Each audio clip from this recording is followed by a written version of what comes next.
तो बच्चों, read this question. The question says a particle of mass m is moving circular path of a constant r such that its centripetal acceleration is varying with time t as ac is equals to k square rt square when k is constant. Then match the columns of the following data. तो हमें इस question में दिया हुआ है कि हमारे पास एक पार्टिकल है, का मास दिया हुआ है और उसका सेंट्रिपिटल एक्सेलरेशन कितना दिया हुआ है, के स्क्वायर आर टी स्क्वायर। अब हमें ये बताना है कि डिफरेंट डिफरेंट जो कॉलम 1 में हमारे को वैल्यूज दी हुई है उनको कॉलम 2 से है। तो first thing, the key concept in this question will be force is equals to mass into acceleration and power is equals to dot product of force into velocity. तो इसको हम लिख सकते हैं F V cos theta, where theta is the angle between force and velocity.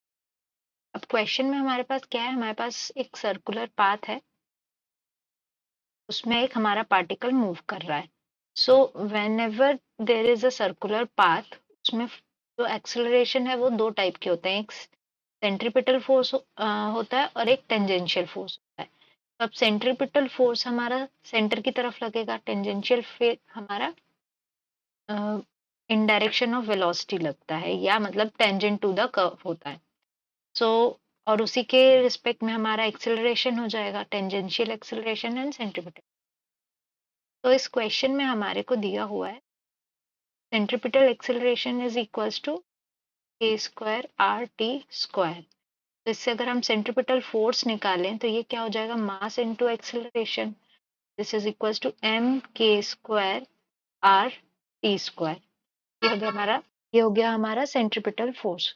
अब हम क्या निकालेंगे, tangential force. So for tangential force सबसे पहले हमारा जो एक टेंजेंशियल एक्सेलरेशन होगा that is equals to dv upon dt। ठीक है, और वेलोसिटी क्या है, तो वेलोसिटी अगर हमको कैलकुलेट करना है, हमें क्वेश्चन में दिया हुआ है acceleration is K square R T square and AC is equals to V square by R. तो यहाँ से अगर हम v के वैल्यू निकालें तो ये हो जाएगा K square R T is equals to V square by R. तो v क्या निकलेगा, v इज इक्वल्स टू हमारा के आर टी। देयरफॉर अगर हम d by D T of K R T करते हैं तो ये आ जाएगा के आर। अब ये आ गया हमारा टेंजेंशियल एक्सेलरेशन। तो टेंजेंशियल फोर्स हमारा कितना हो जाएगा, m multiplied by tangential acceleration, तो ये हो जाएगा m के आर, दिस टेंजेंशियल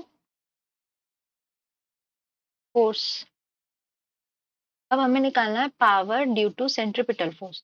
तो पावर सेंट्रीपिटल फोर्स में क्या जाएगा, centripetal force multiplied by velocity, dot product है यहाँ पे, तो ये क्या आ जाएगा, force into V cos of theta. अब यहाँ पे थीटा क्या रहेगा, तो आप जैसे डायग्राम में देख सकते हैं angle between velocity and force कितना है यहाँ पे, 90 डिग्री।